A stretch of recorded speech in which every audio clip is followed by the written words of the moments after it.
Assalamualaikum,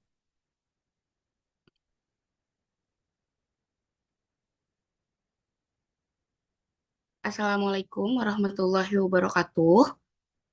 Eh, di sini kami akan mempresentasikan hasil kerja kelompok kami dengan tajuk Bongkar-bongkar tentang stroke.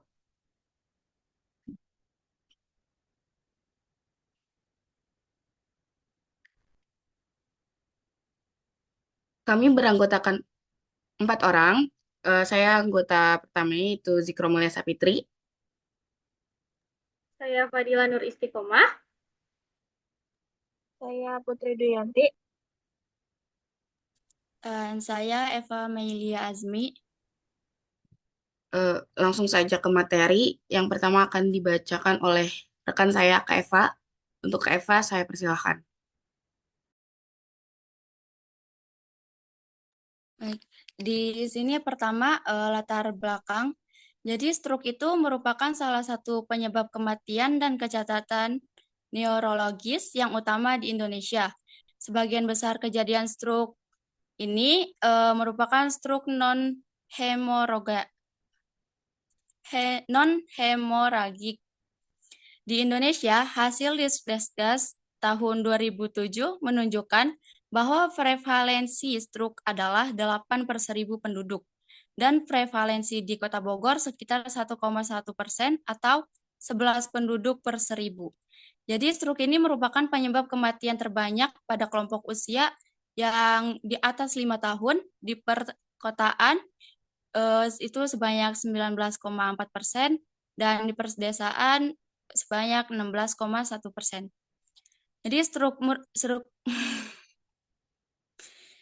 Jadi stroke ini merupakan penyebab kecacatan kronik yang paling tinggi pada kelompok umur di atas usia 45 tahun. Baik, di sini ada pengertian stroke. Stroke adalah gangguan aliran darah ke otak yang disebabkan oleh pembekuan darah atau iskemik, atau pecahnya pembuluh darah dalam otak, atau hemoragik. Saat terjadi serangan stroke, sel otak dapat mati hanya dalam hitungan menit. Akibatnya, bagian tubuh yang dikontrol oleh bagian otak yang rusak akan kehilangan fungsinya. Umumnya stroke dialami oleh orang yang usianya di atas 60 tahun. Meski begitu, bukan tidak mungkin stroke dapat terjadi di usia muda. Penyebab stroke di usia muda adalah gaya hidup yang buruk seperti merokok dan minum alkohol yang akan menimbulkan diabetes, tekanan darah tinggi, dan kolesterol tinggi. Sementara itu, menurut WHO, tanda-tanda klinis dari penyakit stroke dapat berkembang cepat, memberat, dan berlangsung lama selama 24 jam atau lebih.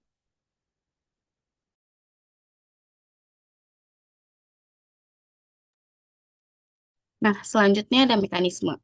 Bagaimana sih terjadinya stroke itu? Nah, jadi suplai darah ke otak dapat berubah pada gangguan vokal, trombus, emboli, perdarahan, dan spasme vaskular.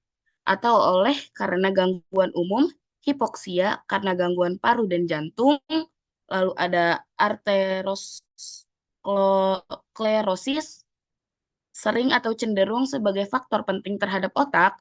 Nah, trombus dapat berasal dari flak arteriosklerotik atau darah dapat beku pada area yang stenosis, di mana aliran darah akan lambat atau terjadi turbulensi. Oku- Okulasi pada pembuluh darah serebral oleh embolus menyebabkan edema dan nekrosis diikuti trombosis dan hipertensi pembuluh darah.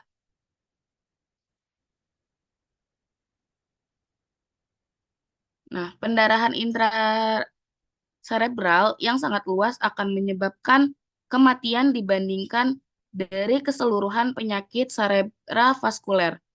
Jika sirkulasi serebral melambat, dapat berkembang cerebral. Perubahan disebabkan oleh anoksia cerebral dapat reversibel untuk jangka waktu 4-6 menit. Perubahan irreversibel dapat anoksia lebih dari 10 menit. Anoksia cerebral dapat terjadi karena gangguan yang bervariasi, salah satunya cardiac arrest. Selanjutnya ada jenis-jenis stroke. Secara umum ada dua penyebab utama stroke, yaitu arteri yang tersumbat atau biasa disebut dengan stroke iskemik atau kebocoran dan kebocoran atau pecahnya pembuluh darah yang dapat disebut dengan stroke hemoragik. Selain itu ada beberapa mungkin orang hanya mengalami gangguan sementara aliran darah ke otak yang dikenal sebagai stroke ringan atau transient ischemic attack atau TIA. Di sini ada stroke ischemic. Yang pertama, stroke ischemic adalah jenis stroke yang paling umum terjadi ketika pembuluh darah otak menyempit atau tersumbat. Ketika stroke ischemic terjadi, maka akan menyebabkan aliran darah sangat berkurang. Pembuluh darah yang tersumbat atau menyempit ini disebabkan oleh timbuhan lemak yang menumpuk di pembuluh darah oleh bekuan darah dan kotoran lain yang mengalir melalui pembuluh darah. Stroke ini paling sering terjadi paling sering dari jantung kemudian bersarang di pembuluh darah otak. Yang kedua ada stroke hemoragik. Stroke hemoragik terjadi ketika pembuluh darah di otak mengalami kebocoran atau pecah.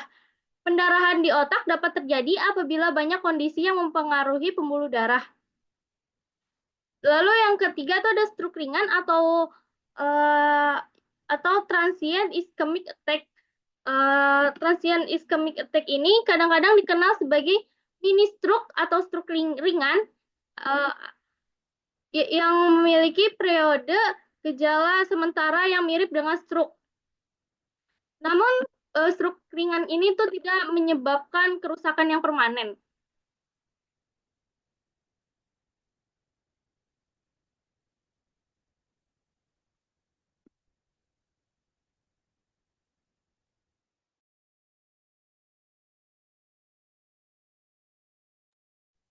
Kemudian di sini ada tanda-tanda stroke ya. Biasanya ditandai dengan mati rasa yang terjadi secara tiba-tiba, lalu kebingungan bicara atau kesulitan memahami pembicaraan, kemudian kesulitan melihat di satu atau kedua mata secara tiba-tiba, lalu kesulitan berjalan, kehilangan keseimbangan atau kurang koordinasi, dan pusing dan sakit kepala parah yang tiba-tiba tanpa diketahui tanpa penyebabnya.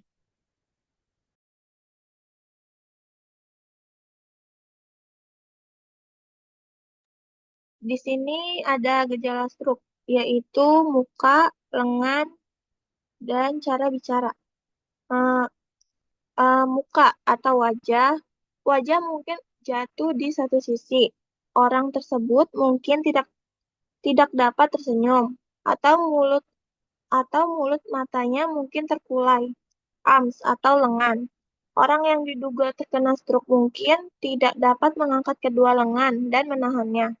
Hal ini karena stroke sudah menyebabkan kelemahan atau mati rasa pada salah satu lengan. Spes atau cara bicara. Ucapan terdengar tidak jelas atau kacau. Atau orang tersebut mungkin tidak dapat berbicara sama sekali meskipun tampak terjaga. Selain itu, mungkin juga kesulitan memahami apa yang Anda katakan.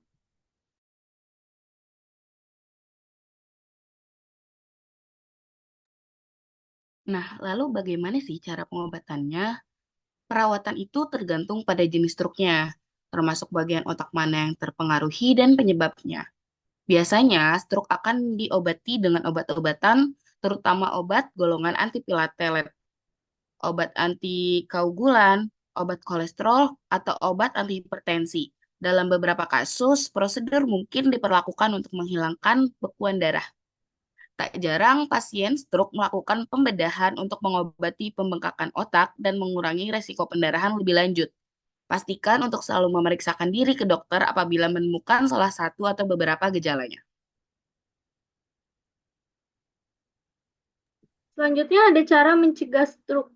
Secara signifikan mengurangi stroke mengurangi resiko terkena stroke dengan makan makanan yang sehat seperti buah-buahan, sayuran, dan makanan 4 sehat 5 sempurna, melakukan olahraga yang teratur, dan mengurangi konsumsi alkohol serta tidak merokok.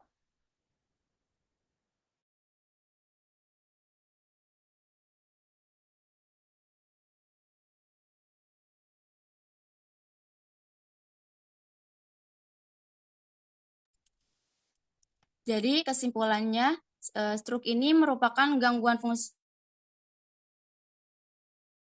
disebabkan oleh terhentinya aliran darah yang mengakibatkan kerusakan jaringan otak dan hilangnya fungsi neurologis.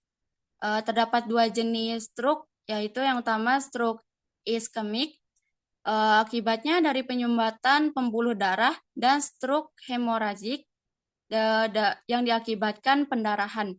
Lalu faktor risiko utama terjadinya stroke itu termasuk hipertensi, diabetes, dan kolesterol yang tinggi.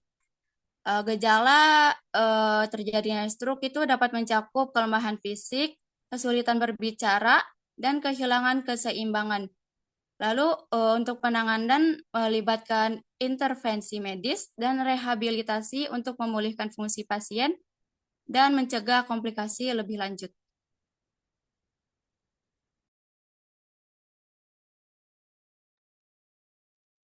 Sekian dari kelompok kami. Bila ada pertanyaan bisa dipertanyakan pada saat Zoom nanti. Terima kasih. Mohon maaf bila ada kesalahan. Wassalamualaikum warahmatullahi wabarakatuh.